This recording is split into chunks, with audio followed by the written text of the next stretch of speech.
Hello everyone, my name is JD. And this is Logan. And welcome to the WireTap. I know that we weren't with you last week, and there was a little technical faux pas that happened, and we just didn't get the episode up. It was mainly my fault. But we're here again, and we apologize for that. And last week just was a really crazy week anyway, personally, but we're here now, and that's what matters. And there's a lot going on, and by the time you see this, a lot will have already happened. You'll have had the Super Bowl, you'll have had the Iowa caucus, you'll have had more impeachment, and in fact the whole thing might be over by the time you're seeing this. So this is a weird position that we're in, because there's a lot that we can talk about. In our lost episode, if you will, was about impeachment. And at the time that it was going to come out, it was definitely going to be current. It was going to be informative. It wasn't going to be behind the times. But we're kind of at this weird juxtaposition to where if we're talking about impeachment, it might already be over. Yeah. But, I mean, it's still worth considering. It's still worth noting. And there's a lot that's already been said and that we've already said about impeachment. And there's a lot that other people have already said that, you've probably heard, that you've reflected on yourself. You're intelligent people. You watch the news. If you listen to us, if you watch this program or listen to it, you're undoubtedly listening to other sources of news as well. So you're pretty well informed on this issue. But I do want to hit Iowa. I think that's where we'll start, and we'll come back to impeachment a little bit. And it's interesting because CNN, Logan was just telling me this before we started, that they are not going to be releasing a poll that was supposed to be coming out today. Final polling. The final last bit of polling that CNN was going to be doing, and probably the final poll, or one of the last polls, maybe not the final poll, but one of the final polls before Iowa. And before you just get the results. Before the results are tallied, everything like that. And he was telling me that CNN is not going to be releasing that. They claim at all whatsoever. Misinformation. I mean, that was their exact quote, misinformation. They didn't go that in depth as to what that falls under, what that category would be. And what would be misinformation. What would be the misinformation? I mean, that's a really They didn't specify if it's misinformation to the public or if it is just skewed polling in general. Yeah, just bad polling. And that's really interesting. You don't normally see that. Yeah. Right before a pivotal, or what is viewed as a pivotal primary state, and one that a lot of hype is built up to just because it is the first one, and that really gets primary season in gear. Yeah. Iowa will be the first one that gets it all in gear. And a lot of times you'll see candidates gauge off of the final polling whether or not they're even going to stay in. Yeah, of whether or not to continue their efforts in other states, in New Hampshire or Carolina, any of those. The states following in terms of their primaries is pretty pivotal. So I've not seen that in any of my recent memory to where a major news organization, CNN, comes out and says that they're going to be trashing their own poll. They're not even going to release the numbers because it's misinformation. And I mean, you can take that at face value because it is CNN, and you might argue that everything that CNN says is misinformation. Or, I mean, if you want to go down the tinfoil hat road, it's something along the lines of, it showed numbers that they didn't like for candidates, that had leads in the state that they didn't want to have leads. They didn't want to energize their campaign. So they decided not to release the numbers, which, I mean, I suppose is a possibility, but I mean, there's just no evidence for it. There's no real reason to believe that with any credibility. So I guess you just have to take that at face value, that they just performed a poor poll. They did a poor job collecting their sample and compiling the data for their poll. You just kind of have to take that at face value. Now, 5 days ago, or over 5 days ago, I guess about a week ago, sorry, the New York Times had released an article, saying that Bernie Sanders took the lead in Iowa. And, he started, and like I said, this was from the New York Times on January 25th. So just over a week ago, they said that he rose to the top and was up there, along with your front runners who have been the front runners for most of this whole time, namely being Joe Biden. Yeah. Joe Biden has just been kind of the de facto front runner, and you've had the Warren, the Sanders of the party, or of the race at his heels. Well, I mean, and as time has gone on, of course, you've had others drop off. You've had Booker. You've had, all the rest kind of fall away. Well, just most recently, this Saturday, a Mr. John Delaney ended his campaign. Oof. Mr. Delaney, and he was probably polling at, 1/100%? Probably. I was going to be generous and give him 200ths. 200. I was going to present it as that. But, I mean, I haven't heard anything about him since, quite literally, I think whenever he announced. Yeah. Like, since he announced. And was he in the first debate? We discussed him in the first debate. Mostly because I think almost every single candidate qualified for the first debate. Yeah, typically that's the way that it goes, is everyone's like in the first, maybe the second debate. They'll do the thing, to where you have the they call it the kiddie table. You have the kids table debate, and then you have the big primetime debate, 7 or 8 o'clock. But, they'll have one, call it the kids table, and it'll be maybe 4 or 5 in the afternoon. Of course, Delaney was running himself into the ground. He was mostly self-funded. Yeah.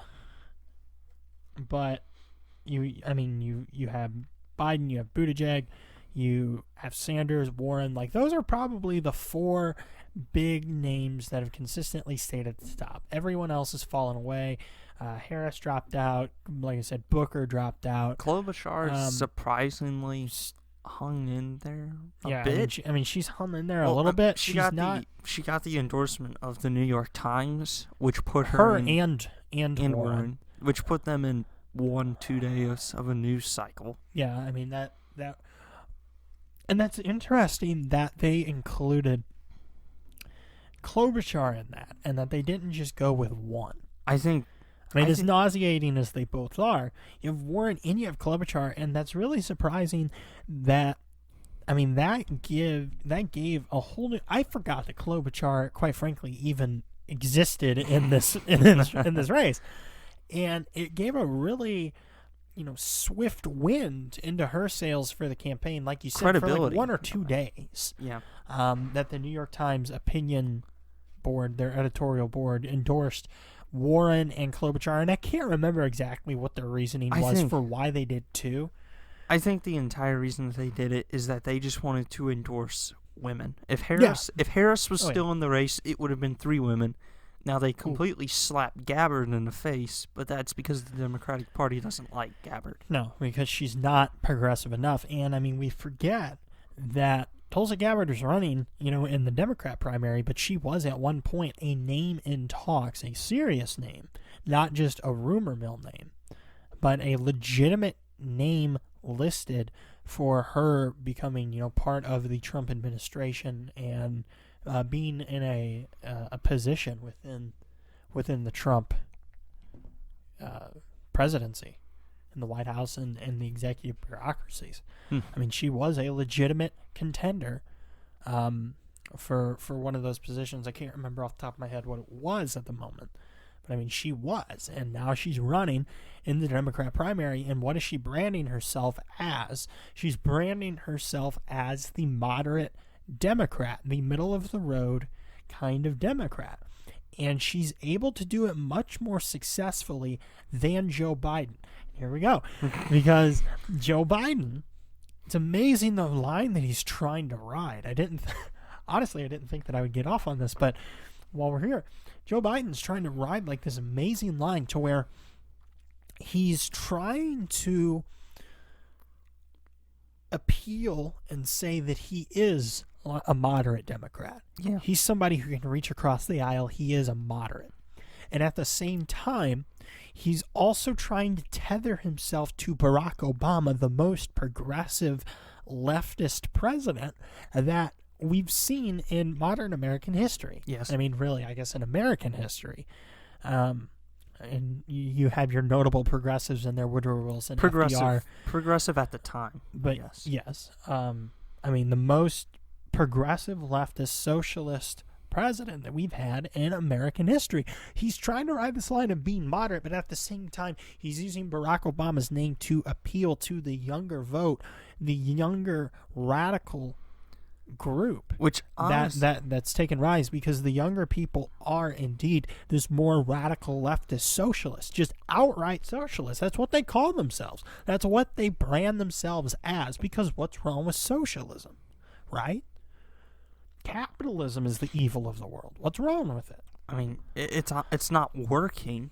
The far left Democratic Party has turned against Barack Obama. He's been chastised these last few years by the far left progressives as not going far left enough. Mm-hmm.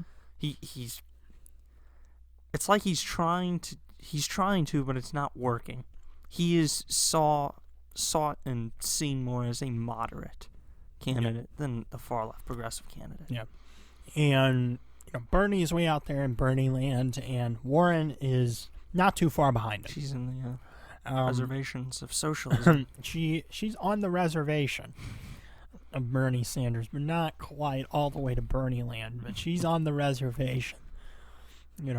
It's that Native American in her, That great rich heritage she has. The great rich heritage of 1024th. I only wish that mine were closer. Yeah. Klobuchar, I couldn't even tell you what her positions or anything are. I kind of figured that she's just a carbon copy of the rest, because they're all uninteresting. The least you can say, even if you're a liberal, the least you can say is that there was a lot of diversity of opinion in the Republican primary of 2016. Yes. There was a lot more diversity in terms of the different policies that people wanted proposed and their opinions on different issues. Now, that diversity wasn't necessarily a good thing, because you had, people like Marco Rubio and the Gang of Eight bill. You had, just a whole, cluster of different ideas and things that in many ways were quite contradictory to one another. You had Ted Cruz advocating for the flat tax, the 10%. Yeah, the 10% flat tax. I mean, that was an idea that's been floated around before. I believe before that, you had the 9% flat tax, which was it Herman Cain back in the day? I believe that he might have had the 9% flat tax. Don't quote me on that, but I feel like in the back of my mind that's who it was. I remember that first big, like the 9% flat tax, I believe was Herman Cain. And yeah, Ted Cruz, it was the 10% flat tax. And then you had others advocating for merely reforming the progressive tax system. The point is that there was a lot more diversity of thought than there is on the Democrat side currently, because they're all just carbon copies of one another. They all have the same ideas in the same basic format. Which is why I think you've seen at all of the Democratic debates, what are the big takeaways? What do you see every night on the news after the debates? It's just the personal attacks against each other. They don't go in and show each candidate's policy position, because it's the exact same for everyone. Yeah. There is no diversity of thought. And, pardon me. There is no diversity of thought. And we see that even in the general culture, even in society in general, by those in the media or, the elite left. you see the intolerance toward those who have differing opinions. You see this. I mean, there's a variety of different examples. The one that just comes to mind immediately here is the platform in which you might be watching us on, and that is YouTube. YouTube, obviously owned by Google, whose parent company is Alphabet Incorporated. There have been numerous issues with those who operate conservative channels, most notably Steven Crowder. Many, many issues in terms of guideline strikes and copyright strikes and all of these other things. And just the blacklist shadow bans and the evidence and the documentation regarding this kind of stuff. Quite literally, I vividly remember Steven Crowder's channel was listed as a channel alongside the likes of Alex Jones, InfoWars, and many other sites as channels who are purporting dangerous content. I mean, just notably this week on the platform TikTok. I've never used it, but Live Action, they had one. They're very and pro-life. That's another they were one banned from TikTok. Yeah, with Twitter, Live Action has had issues before with Twitter, and having promoted ads, because that's sometimes happens. To where you can pay Twitter a certain fee, and they will promote your tweets that get a lot of attention, and it will help you outreach a greater audience. And Live Action is having problems with that, and the Twitter ads, and Twitter basically is like, yeah, we're not going to do that. We're not going to do that anymore until you take off everything related to abortion and all that kind of stuff and pro-life stuff. Well, that's literally what Live Action is. Like, that is the whole purpose of that account. And yeah, you've had problems with that and Crowder, and there's probably a whole other number of examples. I usually kind of shy away from Twitter's shadow banning me. Look at this. Look at my number of followers and the number of likes. And I kind of shy away from that because, you never really know truly, if that person is telling the truth, or, to where they're like, oh, well, all my followers got deleted, or, oh, Twitter's deleting my followers. There is a lot of ambiguity in there, and that might not be the case at all. So I kind of shy away from just doing that. But we do have evidence. We do have proof of this kind of stuff, and YouTube going literally against its own guidelines and making rules up out of thin air. When, all those months ago, whenever they had the issue with Vox and Gay Wonk, you remember that? Steven Crowder. From back in the day, and the Gay Wonk, go follow him at the Gay Wonk on Twitter, at Gay Wonk. Wait, I thought he was like Gay Wonk 2 or something like that. Maybe. There were multiple other Gay Wonks before him. Well, you know what? You'll find one of them, and he's the guy from Vox. A writer at Vox. Whatever it was. And whenever that whole ordeal was going on, they basically just blanket demonetized all of Crowder's channel and went against their own guidelines. They said, no, you didn't violate any of our terms of service or anything like that, but due to the fact that you hurt a lot of people's feelings, or this guy cried loud and hard enough, we're just going to blanket demonetize all your videos. Going against, just making that up out of thin air, and there was no provocation, or rather there was no predecessor to that, or no anything to base that off of. There was no precedent. Yeah. And that's what happened. And, you have all this going on in the media, and we've really got off on a tangent here. Transition. But the point is that, this is the media, and this is the way that all of this has pushed. And, these companies are, these elite leftists are running like these companies that are in every facet of our lives. They are in large part all, around us, all encircling, all encompassing. And they're not as tolerant as we are. They just simply aren't. And these examples show that intolerance toward difference of opinion. And these people, like I said, are the same ones who are running these companies. And you're seeing that come down the pike. These people are intolerant in their personal lives and their professional lives, in some cases, of this difference of opinion, because you are viewed as the radical. You are viewed as the issue. And really, well, what is it? Well, what is it that we believe that's so radical? Capitalism? Freedom? Classical liberalism? That's viewed as the threat, the very things, trying to uphold the very things that we were built upon. Who's more dangerous here? The one who wants to fundamentally transform America, or the one who wants to keep it the same? We want to thank you for joining us on this edition of the WireTap, and we really enjoy you watching this, and we enjoy engaging with you. Make sure you go follow us on Twitter, at the CWire, capital TCNW, it's at the CWire. Make sure you go to SoundCloud, listen to us there, or here on YouTube is where you will find the WireTap, and you can watch us. So make sure you like, subscribe, comment down below on ideas that you want to see in the future. For Logan, I am JD saying goodbye, God bless, and we will see you in the next episode.